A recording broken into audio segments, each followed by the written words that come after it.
It's the early 1990s, and I'm 6 years old in Moscow. The air is biting cold, and I'm bundled in layers, standing with my mom in a long line outside the 73rd Provisional Hospital. But we're not waiting for a doctor. We're waiting for food.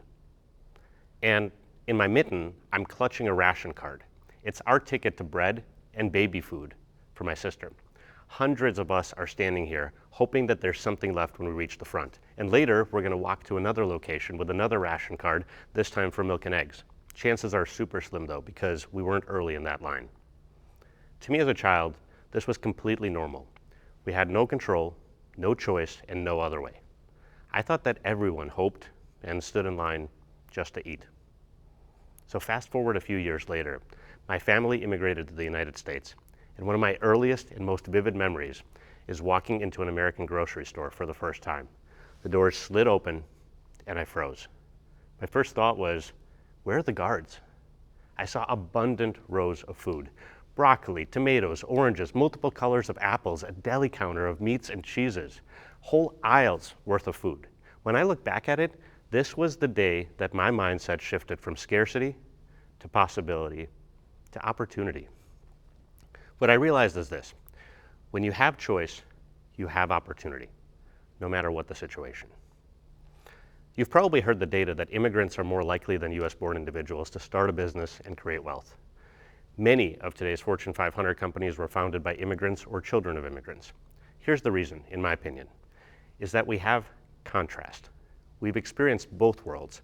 So when we step into abundance, when we step into choice, we notice it, we value it. We don't take it for granted. And this is central to what I want to show you today. Success comes from opportunity, and anyone can learn to mine for opportunity. I've spent the last 15 years helping thousands of business owners build companies and futures beyond what they thought was possible. I've seen what works and what doesn't work, and I felt the pride and satisfaction of watching countless individuals reach their dream levels of success.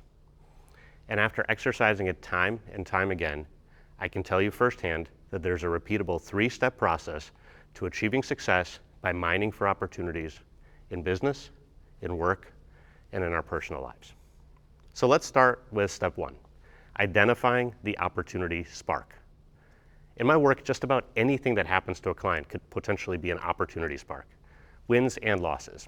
Sure, it's easy to see the opportunity spark in a successful marketing campaign. Let's just do it again and bigger, right? What about the hard stuff?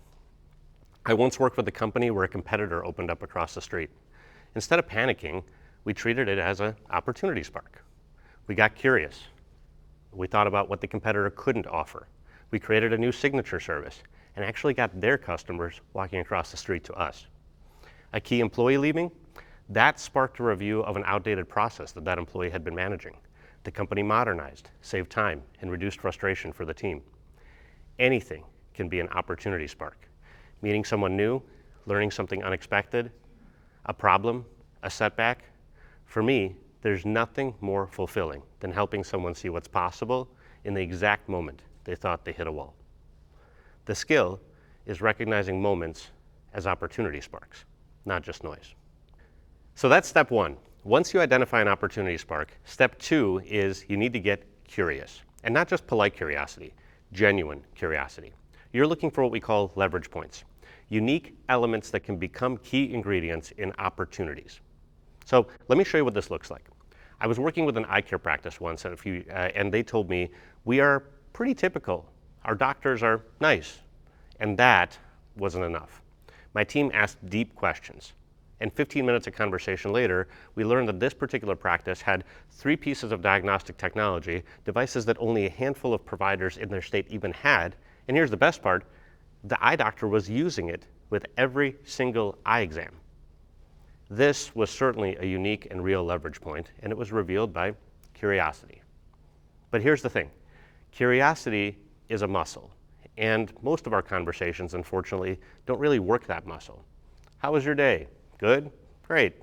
These types of conversations don't develop meaning. They don't develop opportunity. What if you asked, tell me about your day? Or what was your favorite part? What made you laugh? What surprised you? It takes practice, but building that curiosity muscle leads to better relationships, deeper understanding, And yes, of course, opportunity. So here we get to step 3, unlocking the potential. So we found the spark, used curiosity to identify the leverage points, and now we connect the dots. To unlock the potential, you can ask things like, who most benefits from this? Whose problem does this solve? What else can this become? The key is refusing to accept the first and most obvious answer. We have to push farther. So that eye care practice with the advanced technology, understanding that their eye exam was truly extraordinary, they asked questions about who most appreciates it and how do you communicate the value. They figured out how to connect to patients' worries about serious eye conditions. They tied these exams to maximizing insurance benefits that people were leaving on the table. They partnered with local employers.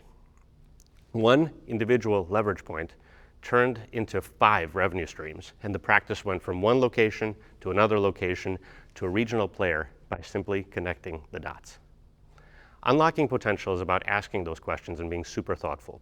Who benefits? What problems are you solving? What else can this be? So whether I'm talking to my 10-year-old daughter about her teachers, or my team about a win or a mistake, that last question, what else can this become, is often the key to finding opportunity. And I've learned that consistently looking through that lens creates an inherently positive outlook. It keeps you from getting stuck, it makes you excited about change, and it makes you a trusted advisor to others. My family didn't leave Russia with money, but we left with something more valuable: insight. Scarcity had trained our eyes to notice those opportunity sparks in ordinary moments. And if a grocery store aisle can change my mindset, I believe that a single moment in your day can change your whole trajectory. So here's my challenge to you. Think of something that's happening in your life right now. It could be exciting, it could be frustrating, and it could also be completely ordinary. Step 1, see it as an opportunity spark. Step 2, get genuinely curious. And step 3, connect the dots and unlock the potential. Most people are waiting for opportunity to knock, but chances are the opportunity is already here. You just need to mine it. Thank you.